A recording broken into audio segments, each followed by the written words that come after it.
Biasanya tak mudah bagi mantan narapidana untuk berjuang menata kembali kehidupan di tengah masyarakat. Ya, namun di Majene, Sulawesi Barat, sepasang suami istri mantan narapidana sukses mengembangkan bisnis kerajinan tangan. Kita lihat menggunakan keterampilan yang didapatkan semasa menjalani hukuman penjara, Kasmin dan juga Sumarni menuai hasil atau menjual hasil kerajinan berbagai lidi dan juga rotan. Ya, semakin berkembang usaha yang mereka rintis, mantan napi kasus pembunuhan dan narkoba ini juga memberdayakan mantan napi lainnya sebagai karyawan.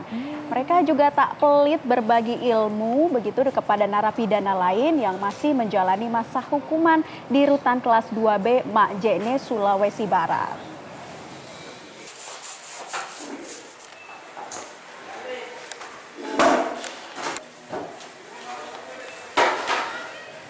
Di mana ada kemauan, disitulah ada jalan untuk berubah dan mungkin kata-kata ini dapat mewakili kisah inspiratif tadi. Ya, kita lihat juga bagaimana kisah perjuangan mereka yang bahu-membahu menata masa depan dan siapa sosok yang berperan.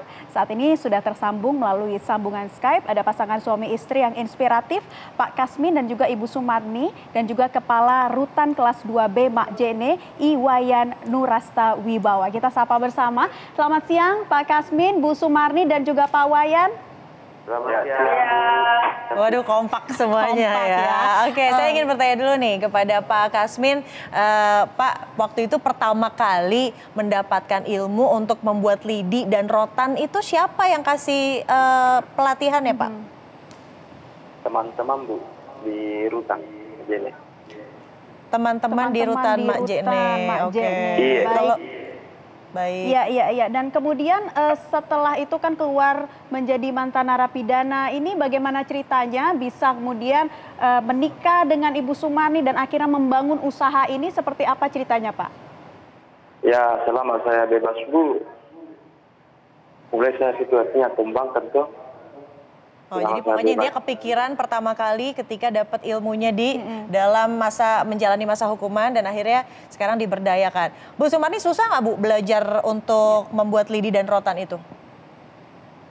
Bisa. Gimana Bu? Bisa, karena kami sebagai keluarga, kami bisa bahu-membahu bekerja sama dengan suami saya. Karena apa yang kami dapatkan sama di dalam rutan Majene ini bisa kami kembangkan di luar sana. Karena bahu-membahu untuk keluarga itu kata kuncinya ya. Iya, tapi Bu Sumarni waktu itu boleh dijelaskan modal awalnya berapa sehingga akhirnya sekarang sudah berapa banyak sih omsetnya Bu? Ya, pertama modal kami 2 juta. Sekarang bisa mencapai 6 sampai 10 juta, Bu. Oh, alhamdulillah. Luar biasa, sudah jutaan ya. Nah, kita tanya nih ke Pak Wayan nih, Pak. Ini pelatihan untuk memberdayakan narapidana di dalam itu sudah berlangsung sejak berapa lama?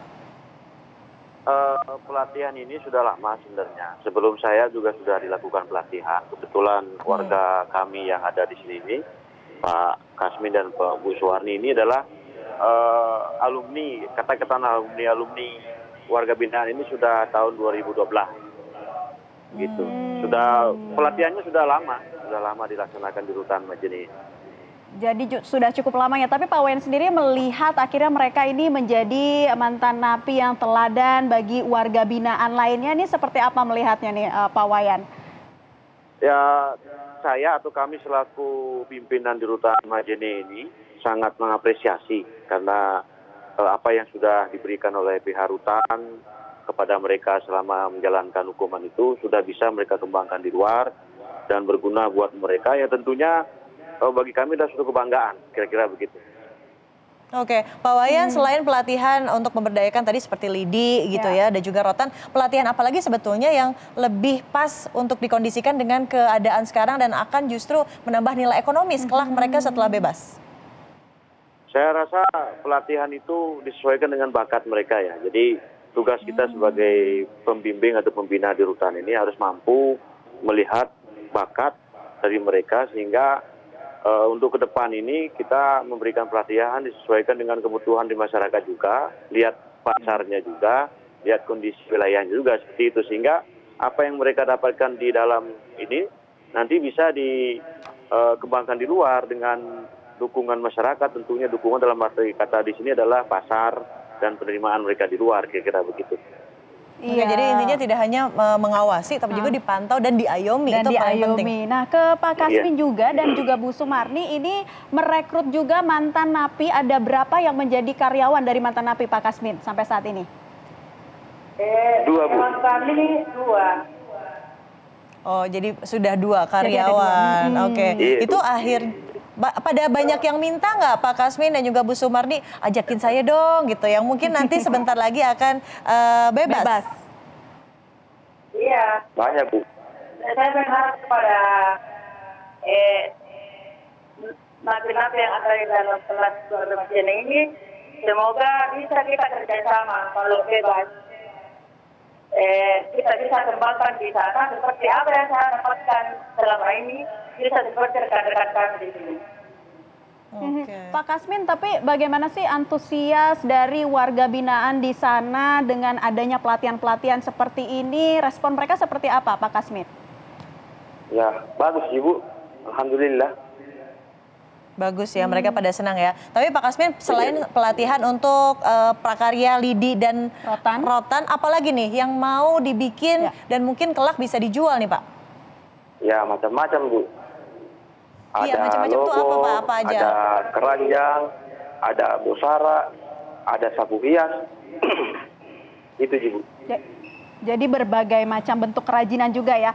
Pak Kasmin, bisa Anda berikan semacam pesan-pesan seperti itu, atau ada yang ingin Anda sampaikan kepada warga binaan tentang ketika mereka bebas dari lapas, apa yang harus mereka kerjakan atau semangat seperti apa sih yang ingin Anda tularkan? Untuk teman-teman, silahkan. Ya. Ya, itu saya sampaikan sama teman-teman di sini. Kalau kita nanti bebas, bisa artinya di rumah tuh, iya kita kerjasama begitu. Intinya jangan patah semangat, tetap berkarya, nanti malah bisa kerjasama ketika sudah bebas. Terima kasih teman-teman sudah memberikan inspirasi di Newsline dari Mak Jene. Selamat kembali melanjutkan aktivitas Anda. Dan pemirsa, Newsline masih akan kembali usai jeda pariwara berikut ini, tetap bersama kami.